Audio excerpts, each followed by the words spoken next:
Now, the White House and Mexican officials confirmed that yesterday's anti-cartel operation was carried out with the help of U.S. intelligence. So, what is the impact of El Mencho's death for the U.S. and beyond? For more on this, we've now reached Elijah Glantz in London. He is a research fellow for the Organized Crime and Policing team at the Royal United Services Institute. Thank you for making time for us today, Elijah. Thank you very much for having me. Let's talk about the significance, the wider significance of this operation that was carried out using U.S. intelligence and what has unfolded since. Absolutely. The use of American intelligence isn't new. This is perhaps a new phase in what has been a 20-year collaboration between the U.S. and Mexico, as well as the U.S. and other countries, such as Colombia in the past, during various iterations of the war on drugs. However, this comes at a time where there have been, let's say, there's been a significant strain on the relationship between Mexico and the United States, namely between President Trump and President Sheinbaum. So this operation certainly comes as an interesting step and a very positive step towards tactical cooperation. But strategically and politically, there's still probably much to pass under the bridge between the two countries. When we do talk about strategically here and politically, as you touched on there, we know that the U.S. president has said that Mexico must step up action against cartels and drugs. And that is something, a message that he has continued to reiterate. So was this carried out in its fashion sort of in a response to that message from the U.S. president? Absolutely. I think it's quite clear that this is something that came as a result of pressure. President Sheinbaum in Mexico has campaigned and been very clear in the past that the kingpin strategy, as it's known, of removing the leaders of cartels is certainly not her preferred strategy for dealing with Mexico's security crisis. So the fact that they have gone after not only any kingpin, the country's arguably most violent kingpin, is certainly an indication that there has been a change in thinking, or at least amid some pressure. Will this continue? It remains to be seen. But there's certainly a lot of pressure that is pushing the Mexican government towards taking more action. Now, the question is, will this action result in better outcomes in terms of less violence and less drugs, both in Mexico and the United States? Well, tactically, it was a success, but strategically, I think it's far too early to draw from conclusions. And history tells us we might not see the effects we might like to see.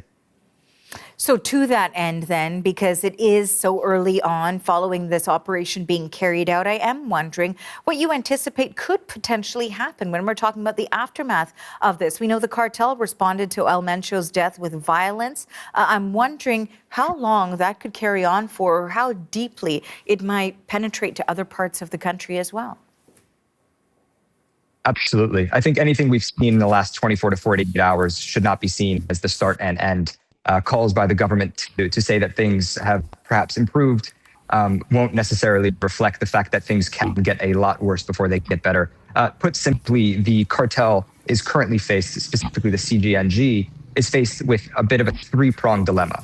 Internally, they have to stave off internal groups and sub-factions who would want to spring free and take this chance to do their own operations now that the leader has died. They will have to stave off any kind of encroachment on territory or operations that rival cartels might want to seize upon, but they'll also have to negotiate, in a sense, through violence, most likely, with the government to try to reestablish the détente, the unspoken truce that they had established with the government of not encroaching and not targeting their leaders. So they have three fronts to navigate in terms of stabilizing themselves and ensuring that they can complete and continue their dominance of the drug trade and all the other trades that they currently control.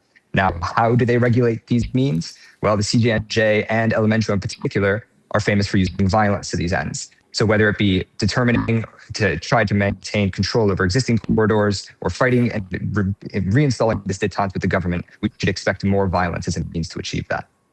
So if that is what may be expected following the death of El Mencho, I'm wondering, because earlier on this year, we heard the U.S. president threaten or suggest that he wanted to send troops into Mexico in order to take control of the security situation. We know that El Mencho was at the very top when it talks about U.S. targets within that country. So what further impact could this have politically in terms of the U.S. threat to enter Mexico?